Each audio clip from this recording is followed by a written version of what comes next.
दोस्तों आज मैं आपको भारत के एक बहुत ही ऐतिहासिक नगरी की सैर पर ले जाने वाला हूँ। इसी शहर में सचिन तेंदुलकर ने वनडे क्रिकेट इतिहास का पहला दोहरा शतक जड़ा था। महान तानसेन का जन्म भी इसी शहर में हुआ था और कहा जाता है कि यहाँ पर एक ऐसा पेड़ भी है जिसकी पत्तियां खाकर इंसान की आवाज सुरीली हो जाती है। महान वीरांगना रानी लक्ष्मीबाई भी इसी जगह पर वीर गति को प्राप्त हुई थी और यहाँ का किला भारत के सबसे महान और मजबूत किलों में से एक माना जाता है। Guess what? जी हाँ, हम दोस्तों जिस शहर की बात कर रहे हैं वो कोई और नहीं बल्कि मध्य प्रदेश के एक बहुत ही सुंदर और अद्भुत शहर ग्वालियर है। तो चलिए एक साथ चलते हैं ग्वालियर के सफर पर। दोस्तों सबसे पहले आपको बता दें कि ग्वालियर मध्य प्रदेश का चौथा सबसे बड़ा और प्रमुख शहर है। शहर की कुल जनसंख्या 14 लाख के आसपास है और यहाँ सबसे ज्यादा हिंदू धर्म के लोग रहते हैं। कुल जनसंख्या में से 90% लोग हिंदू धर्म को मानते हैं तो वहीं 6% इस्लाम धर्म को मानने वाले हैं। इसके अलावा सिख, बौद्ध, ईसाई और जैन धर्म के लोग भी ग्वालियर में रहते हैं। ग्वालियर में सभी धर्मों के लोगों में आपसी भाईचारा देखने को मिलता है और कभी धर्म के नाम पर मनमुटाव या दंगे देखने को नहीं मिलते हैं। लेकिन यहाँ महिलाओं और पुरुषों के लिंगानुपात में एक बहुत बड़ा अंतर देखने को मिलता है। यहाँ प्रति 1000 पुरुषों पर सिर्फ 864 महिलाएं ही ग्वालियर में मौजूद हैं। दोस्तों ग्वालियर का इतिहास हजारों साल पुराना माना जाता है। महाभारत काल में ग्वालियर को गोप राष्ट्र के नाम से जाना जाता था। ग्वालियर की स्थापना किसने की थी इस बारे में सटीक जानकारी तो किसी के पास नहीं है, लेकिन इतिहासकारों की माने तो 8वीं शताब्दी के दौरान महाराजा सूरज सेन ने ग्वालियर की स्थापना की थी। इस शहर का नाम उन्होंने ग्वालिपा साधु के नाम पर रखा था। इसके पीछे भी एक मजेदार कहानी है। असल में राजा सूरज सेन कुष्ठ रोग से पीड़ित थे और कोई भी दवा उन पर असर नहीं कर रही थी। तभी सभी प्रकार के इलाज कराने के बाद भी जब उनके हालत में सुधार नहीं हो रहा था तभी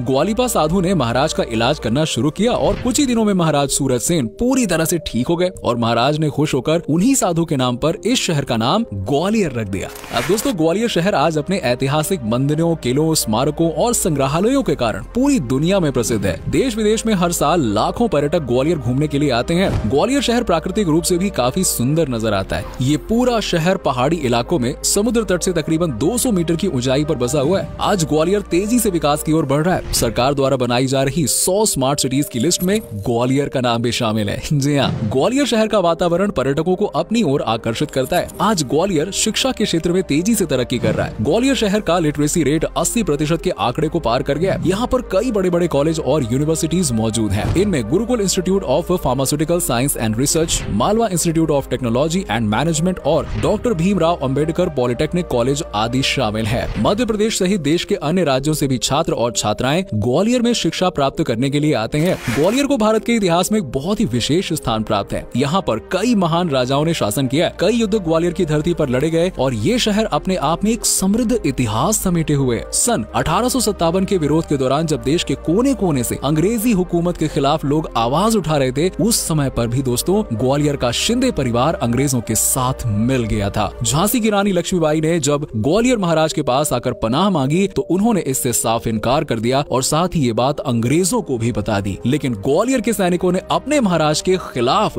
बगावत के सुर छेड़ दिए और रानी लक्ष्मीबाई का साथ दिया और बाद में रानी लक्ष्मीबाई और अंग्रेजों की सेना के बीच एक भयंकर युद्ध हुआ और इस युद्ध में रानी लक्ष्मीबाई को जीत प्राप्त हुई। आज भी रानी लक्ष्मीबाई की बहादुरी के किस्से देश विदेश में मशहूर है। ग्वालियर में 18वीं शताब्दी के अंत से सिंधिया परिवार ने राज करना शुरू किया और इससे पहले यहाँ पर हिंदू, तुर्क, अफगानी, मराठा और मुगल शासकों ने राज किया। आज के मॉडर्न ग्वालियर की स्थापना का श्रेय राणोजी राव सिंधिया को जाता है। कई बड़े संत, संगीतकार और कवियों ने ग्वालियर की धरती पर जन्म लिया है। अपने सुर से पूरी दुनिया को मंत्रमुग्ध कर देने वाले महान संगीतकार तानसेन का जन्म ग्वालियर में ही हुआ था। वो अकबर के दरबार में 9 रत्न में से एक थे। कहा जाता है कि तानसेन की आवाज सुनने के लिए इंसान तो क्या जानवर भी ठहर जाया करते थे। उनकी आवाज सुनकर इंद्र देवता भी प्रसन्न होकर बारिश की बौछार कर दिया करते थे। दोस्तों तानसेन के बारे में एक किस्सा भी मशहूर है। असल में तानसेन की कब्र के पास एक इमली का पेड़ है। ये पेड़ 600 साल से भी ज्यादा पुराना बताया जाता है और कहा जाता है कि तानसेन 5 साल की उम्र तक बोलना नहीं सीख पाए थे। उनके पिता को बहुत चिंता हुई और वो उन्हें मोहम्मद गौस के पास लेकर गए। मोहम्मद गौस ने एक इमली के पेड़ से कुछ पत्तियां तोड़कर तानसेन को खिलाई और इसके बाद न सिर्फ वो बोलने लगे बल्कि अपनी सुरीली आवाज के दम पर अलग ही पहचान बनाई। मोहम्मद गौस और तानसेन दोनों के ही मकबरे ग्वालियर में पास पास बने हुए और यहीं पर वो मशहूर इमली का पेड़ भी लगा हुआ है। हर साल बड़ी संख्या में लोग इस पेड़ को देखने आते हैं और खास तौर पर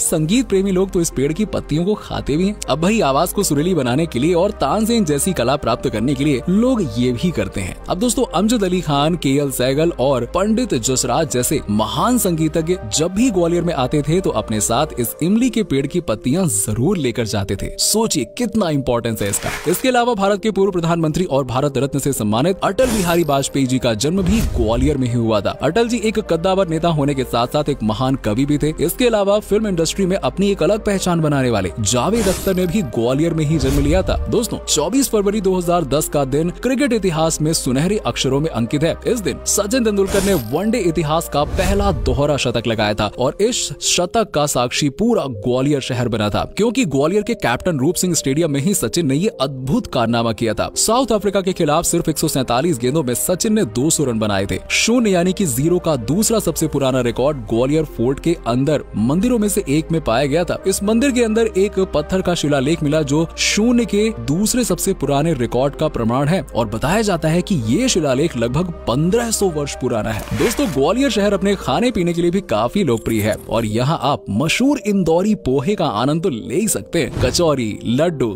पेठा, गिलोरी और पनीर जलेबी जैसी कई स्वादिष्ट पकवान और डिश आपको यहाँ खाने के लिए मिल जाएंगे। इसके अलावा नॉर्थ इंडियन से लेकर साउथ इंडियन तक लगभग सभी प्रकार का खाना आपको ग्वालियर के मशहूर रेस्टोरेंट्स में आसानी से मिल जाएगा। ग्वालियर शहर जाएं और वहाँ जाकर शॉपिंग न करें, ऐसा कैसे हो सकता है यार। ये शहर अपने महेश्वरी और चंदेरी सिल्क की साड़ियों के लिए बहुत प्रसिद्ध है और साथ ही साथ आपको यहाँ पर शानदार हैंडीक्राफ्ट का मटेरियल भी किफायती दामों में मिल जाएगा। और अगर ग्वालियर में आपको ज्वेलरी की शॉपिंग करनी है तो आप यहाँ के मशहूर सराफा बाजार जा सकते हैं। इसके अलावा बड़ा मार्केट, नजरबाग मार्केट, पटंकर बाजार भी शॉपिंग के लिए अच्छी जगह है। ग्वालियर में साल भर कई प्रकार के त्योहार और इवेंट्स आयोजित किए जाते हैं। यहाँ पर नवंबर के महीने में तानसेन संगीत समारोह का आयोजन किया जाता है, जिसमें देश विदेश के कई ख्याति प्राप्त कलाकार अपनी प्रस्तुति प्रदान करने के लिए आते हैं। साथ ही शहर में टूरिज्म को बढ़ावा देने के लिए कई फेस्टिवल का आयोजन सरकार द्वारा किया जाता है और भावभूति समारोह, रंग पंचमी और ग्वालियर ट्रेड फेयर का आयोजन भी ग्वालियर में बड़े ही धूमधाम से किया जाता है। दोस्तों ग्वालियर शहर घूमने के लिए बहुत ही शानदार शहर माना जाता है। यहाँ पर कई प्रसिद्ध स्मारक और ऐतिहासिक महल बने हुए हैं और इनमें ग्वालियर फोर्ट सबसे ज्यादा मशहूर है। इसकी गिनती देश के सबसे बेहतरीन किलों में की जाती है और ये किला बेजोड़ आर्किटेक्चर का एक बहुत ही शानदार नमूना पेश करता है। हाँ, लेकिन किले तक पहुँचने के लिए आपको थोड़ी सी चढ़ाई जरूर चढ़नी पड़ेगी। रास्ते में पर्वतों के किनारे आपको जैन धर्म से संबंधित कई प्रतिमाएं बनी हुई नजर आएंगी, जिन्हें पहाड़ों से काट कर बनाया गया। अपने आप में ये सभी कलाकृतियां और मूर्तियां काफी शानदार नजर आती हैं। ग्वालियर फोर्ट कई अलग अलग हिस्सों में बटा हुआ है। इसका निर्माण 3री शताब्दी के दौरान कराया गया था। आपको बता दें कि मन मंदिर पैलेस पूरे किले की सबसे खूबसूरत जगह है, जिसका निर्माण राजा मान सिंह ने कराया था। लेकिन इस खूबसूरत जगह को औरंगजेब ने अपने काली करतूतों से गंदा कर दिया। मुगलों ने इसे कैद खाने में तब्दील कर दिया और यहाँ पर कैदियों को कोड़े मारने की सजा दी जाती थी और फांसी पर लटका दिया जाता था।